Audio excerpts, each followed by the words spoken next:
नमस्कार, सत्यहिंदी.com पर आपका स्वागत। मैं हूं शैलेश। मेरे डॉक्टर डरे हुए हैं। मैं ये बात बहुत दुख के साथ कहना चाहता हूं। डॉक्टरों की कहीं कोई आवाज़ सुनाई नहीं दे रही है। और ये जब एक महामारी से हम गुजर रहे हों और तब डॉक्टर खामोश रहें, पुलिस बोलती रहे, अधिकारी बोलते रहें, नेता बोलते रहें, तो खतरा जो है और बढ़ जाता है। और हमारे देश में यही हो रहा है इस वक्त लोग डरे हुए हैं, जनता डरी हुई है। आखिर क्यों डरी हुई है? क्योंकि उसके मन में ये डर पैदा कर दिया गया है कि कोरोना एक ऐसी महामारी है जो उसकी जान लेने जा रही है। जब मार्च में ये बात कही जा रही थी तो शायद ठीक होगी, क्योंकि तब तक डाटा जो है उपलब्ध नहीं था। अप्रैल के अंत तक पूरी दुनिया का डेटा उपलब्ध है और ये साबित हो गया है कि ये जो वायरस है वो इसके पहले के जो वायरस आए हैं, सार्स, मर्स, उससे ज़्यादा जानलेवा नहीं है। फैलता तेज़ी से है, कुछ कॉम्प्लिकेशन तेज़ है, लेकिन वास्तविकता ये है कि ये सीजनल इन्फ्लुएंजा या फ्लू जिसको कहते हैं हम, उससे थोड़ा ही ज़्यादा नुकसानदेह है। ये ज़्यादा लोगों को संक्रमित करेगा, लेकिन इसका मतलब नहीं है कि ज़्यादा लोगों की मौत होगी। लेकिन इस बात को डॉक्टर नहीं बोल पा रहे हैं और हम देख रहे हैं कि हमारे देश में कम से कम जो फैसला हो रहा है वो फैसला कर रहे हैं नेता, मंत्री और ब्यूरोक्रेसी, आईएएस, आईपीएस, ये लोग। और फिर वो फैसला क्या समाज में उथल पुथल मचा रहा है उसको देखने के लिए कोई तैयार नहीं है। लेकिन मैं डॉक्टरों से जानना चाहता हूं कि वो क्यों नहीं बोल रहे हैं। मैं ये नहीं कहता हूं कि वो सरकार के खिलाफ बोले, मैं ये भी नहीं कहता हूं कि जो नीतियां बनाई जा रही हैं उसके खिलाफ बोले, लेकिन लोगों के मन में जो डर पैदा हो गया है कि कोरोना से उनकी मौत होने वाली है, कोरोना का संक्रमण आते ही वो मृत्यु शैया पे चले जाएंगे, ये सच नहीं है। भारत के आंकड़े तो और भी साबित करते हैं कि इसका संक्रमण चाहे जितना फैल जाए, मौत नहीं होगी। भारत में मृत्यु दर क्या है ये हमारे डॉक्टर्स को ज़रूर मालूम है। 0.1%, 0.1%। ये कौन सी ऐसी बीमारी हो गई या महामारी हो गई जिससे कि लोगों को डर जाना चाहिए, अपने घरों में बंद हो जाना चाहिए? क्योंकि सरकार चाहती है कि बंद हो जाए और सरकार में फैसला कर रही है ब्यूरोक्रेसी, सरकार में फैसला कर रहे हैं मंत्री ब्यूरोक्रेसी की सलाह से, और डॉक्टर लोगों के मन से डर को दूर नहीं कर पा रहे हैं। मैं भारत सरकार के जो आंकड़े हैं वही आपके सामने रख देता हूं। भारत सरकार के आंकड़े कहते हैं, भारत सरकार के स्वास्थ्य विभाग के आंकड़े कहते हैं कि अप्रैल में जो मौत हुई थी उसमें 83% कोमॉर्बिड थे, यानी 83% को कोई ना कोई और बीमारी थी, वो उस बीमारी से लड़ रहे थे। उसके बाद उनको कोरोना का इन्फेक्शन भी हो गया। तो क्या माना जाए? क्या उनकी मौत को कोरोना से मान लें? ये क्यों नहीं माने कि उनको दिल की बीमारी पहले से थी और वो बीमारी हो सकता है कि कोरोना के कारण थोड़ी और बढ़ गई हो और इससे मौत हुई? लेकिन इस पर कौन बोलेगा? मेरे बोलने से कोई नहीं समझने वाला। जब डॉक्टर बोलेंगे तब समझेंगे। मैं इस पर आऊंगा कि डॉक्टर कैसे बोलें और कैसे बोल करके समाज के भीतर जो भ्रम फैला हुआ है उसको खत्म कर सकते हैं। जो मृत्यु के बारे में आंकड़े सरकार के, भारत सरकार के स्वास्थ्य विभाग के हैं, उसमें उनका कहना है कि 75% मौत जो है वो 60 साल से ज़्यादा लोगों की हुई। मैंने जो मनोचिकित्सक हैं उनसे बात की और उन्होंने कहा कि लोग अगर भयानक रूप से डर जाएं तो एंग्जाइटी हो सकती है, स्ट्रेस हो सकता है और इसके चलते भी जो है वो मौत हो सकती है। तो लोग डरे हुए हैं, डॉक्टर्स और जो मेडिकल एक्सपर्ट हैं वो बोल नहीं रहे हैं।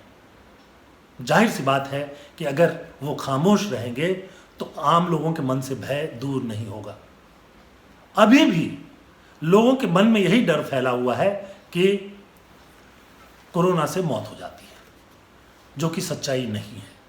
कोमोर्बिड यानी कोई और बीमारी आपको पहले से है तो वो बीमारी भी मौत का कारण हो सकती है। और चूंकि पोस्टमार्टम हो नहीं रहे हैं इसलिए ये कहना मुश्किल है कि अंततः मृत्यु किससे हुई।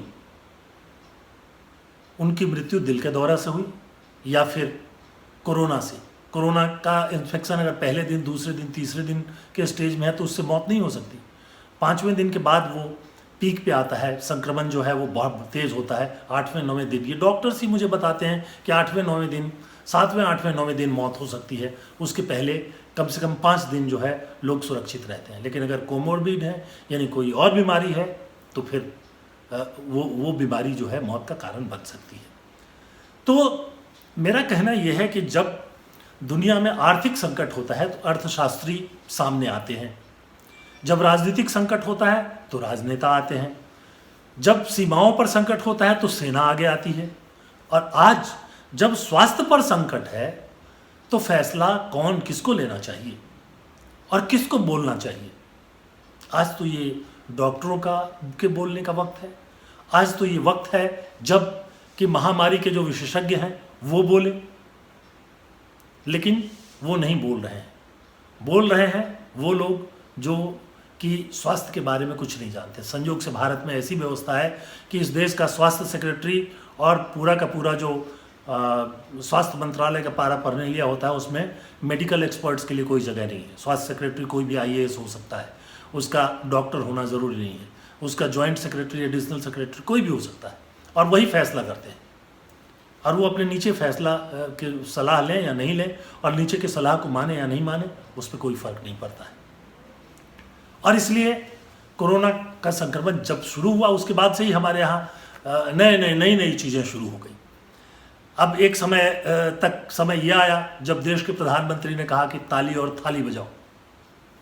बहुत से लोगों ने उसका विश्लेषण किया और ये कहा कि ताली और थाली बजाने से एक ऐसा वाइब्रेशन होगा जिससे कि वायरस जो है वो खत्म हो जाएगा। नहीं हुआ। जब ताली थालियां बजा रहे थे, हम बजा रहे थे, तब करीब 500 लोगों को संक्रमण था। आज हम लाख के करीब पहुंच गए हैं। तो नहीं हुआ। ये टेस्टेड केस है, जो मैं एसिम्प्टोमेटिक है उनकी बात नहीं कर रहा हूं।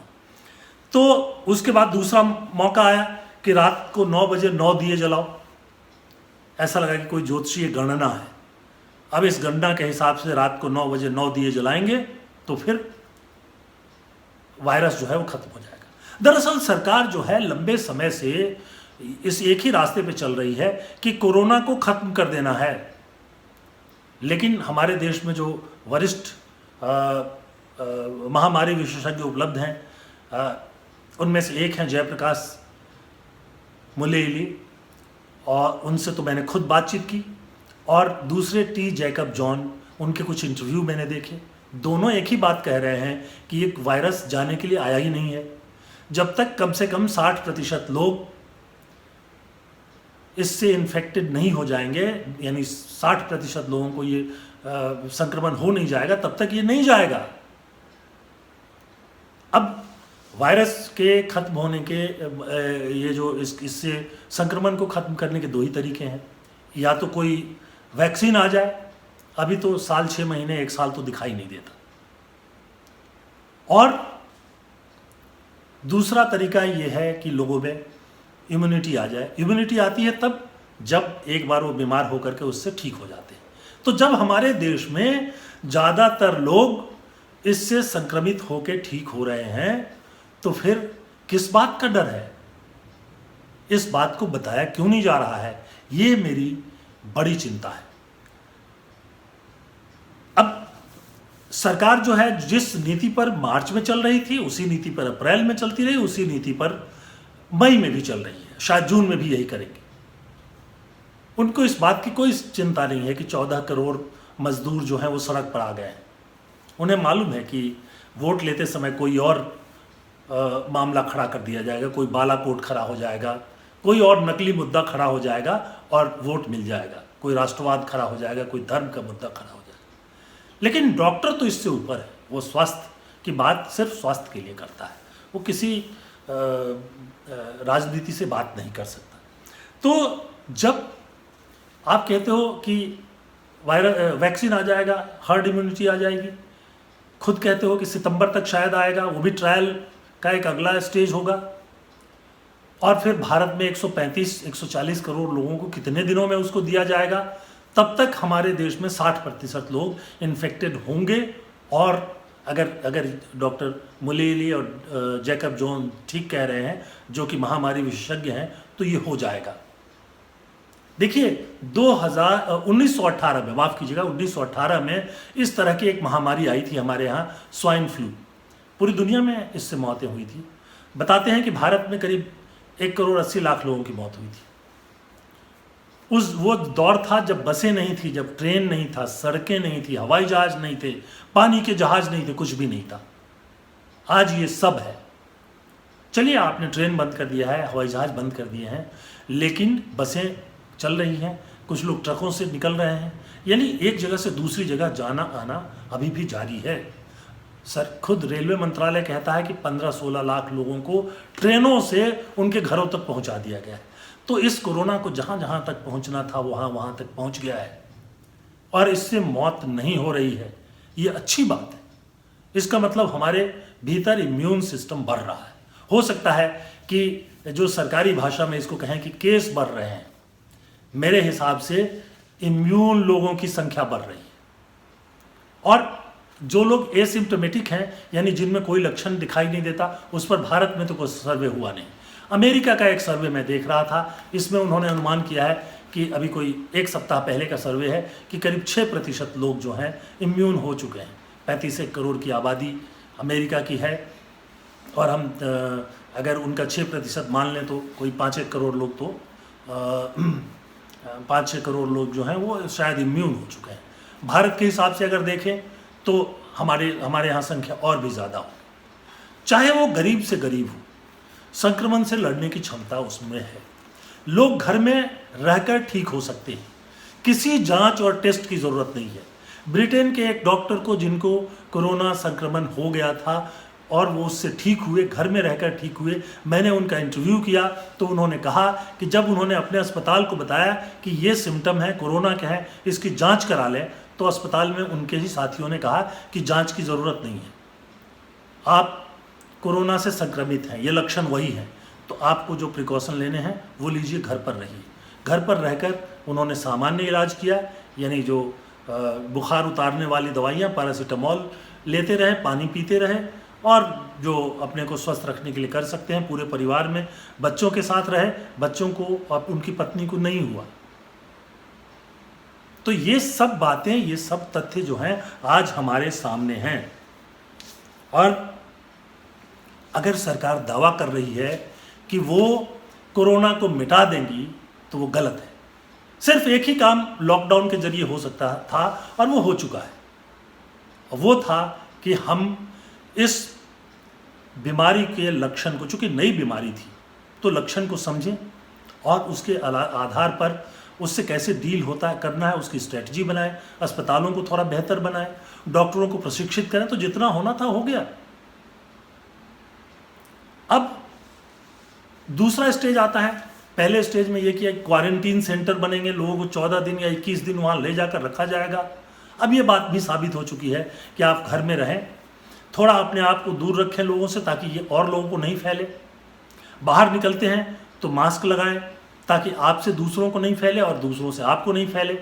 घर लौट कर आते हैं तो साबुन से हाथ जरूर धोएं, थोड़ी थोड़ी देर में साबुन से हाथ धोएं। इसका मकसद सिर्फ एक है, क्या होता है कि हम अपने हाथ को मुंह तक बार बार ले जाते हैं, तो हाथ में अगर वायरस आ गया है तो वो मुंह के जरिए, नाक के जरिए हमारे शरीर में जाएगा और बीमारी पैदा करेगा।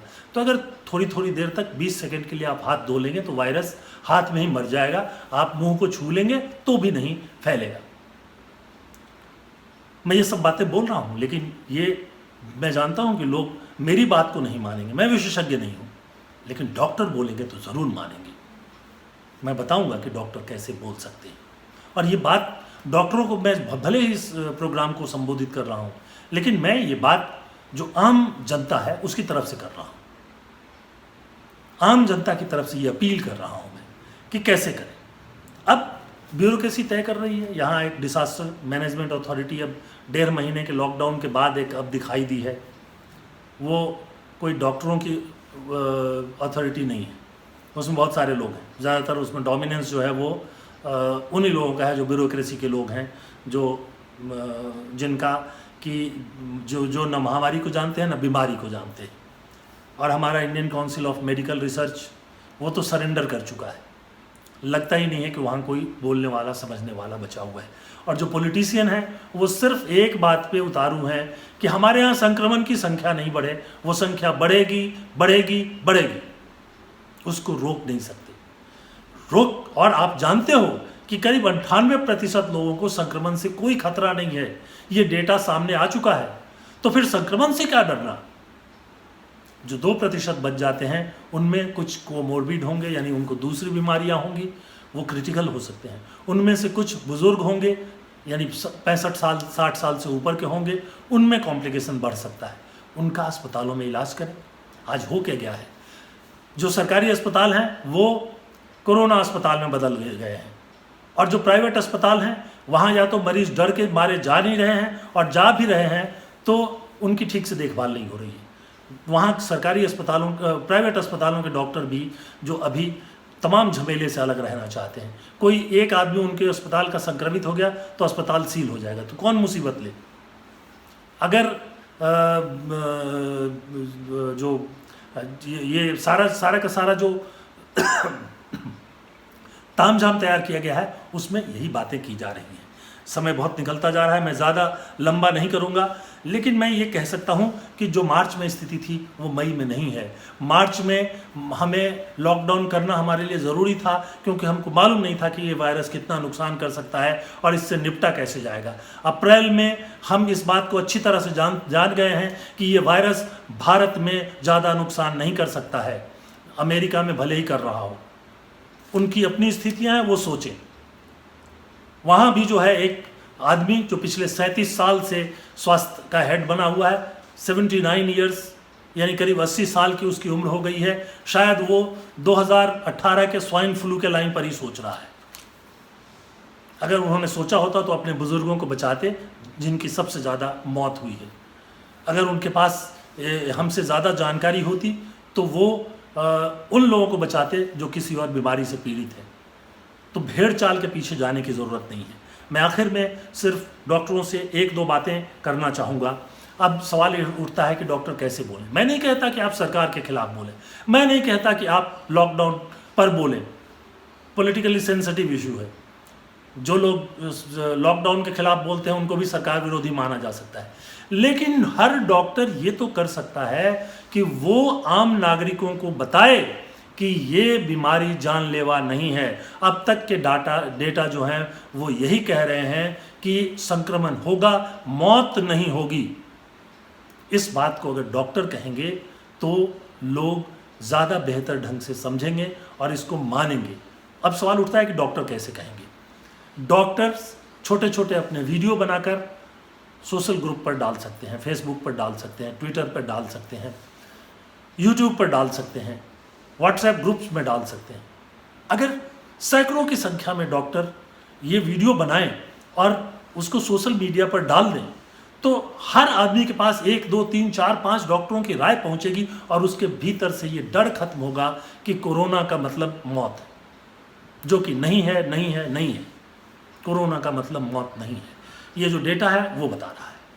अभी भी आतंकित करने के लिए कहा जा रहा है कि असल में तो कोरोना का पीक जून जुलाई में आएगा। आ सकता है, मतलब संक्रमण की संख्या बढ़ेगी, लेकिन मौत की नहीं बढ़नी चाहिए। और अगर मौत की संख्या बढ़ती है तो आप सोचिए कि उसके लिए कौन जिम्मेदार होगा। वो मजदूर जो शहरों से निकलकर 12-13 दिनों तक आधा खाना खाकर, आधे प्यासे रहकर घर पहुंच रहे हैं, जाहिर सी बात है कि उनका इम्यून सिस्टम कमज़ोर हो रहा है, और अब अगर संक्रमण होगा तो उनके सामने ज़्यादा खतरा होगा। तो जो सरकार उनको घर तक पहुंचाने के लिए इजाज़त नहीं दे रही है, सुविधा नहीं दे रही है, वो जिम्मेदार है या कोरोना जिम्मेदार है, इस पर सोचना होगा। मुझे लगता है कि कोरोना के बहाने सरकार जो है वो अपना अलग एजेंडा चला रही है। मैं इस वक्त उस पर नहीं बोलूँगा। मैं सिर्फ और सिर्फ अपने डॉक्टर मित्रों से, तमाम डॉक्टरों से एक ही अनुरोध करूंगा कि कम से कम एक वीडियो आप ज़रूर बनाइए जिसमें आप बताइए कि ये बीमारी जो है कितनी खतरनाक है, किन किन लोगों के लिए खतरनाक है, किस तरह से वो सुरक्षित रह सकते हैं और क्यों इनको डरना नहीं चाहिए। ये कोई प्रेत नहीं है, भूत नहीं है जो कि सब लोगों के लिए एक डर का कारण बन जाए। ये एक असली वायरस है, इसका प्रसार तेजी से होता है, इसके तेज प्रसार को रोका जा सकता है और इसमें 98% लोगों को खतरा नहीं है, जीवन का खतरा नहीं है।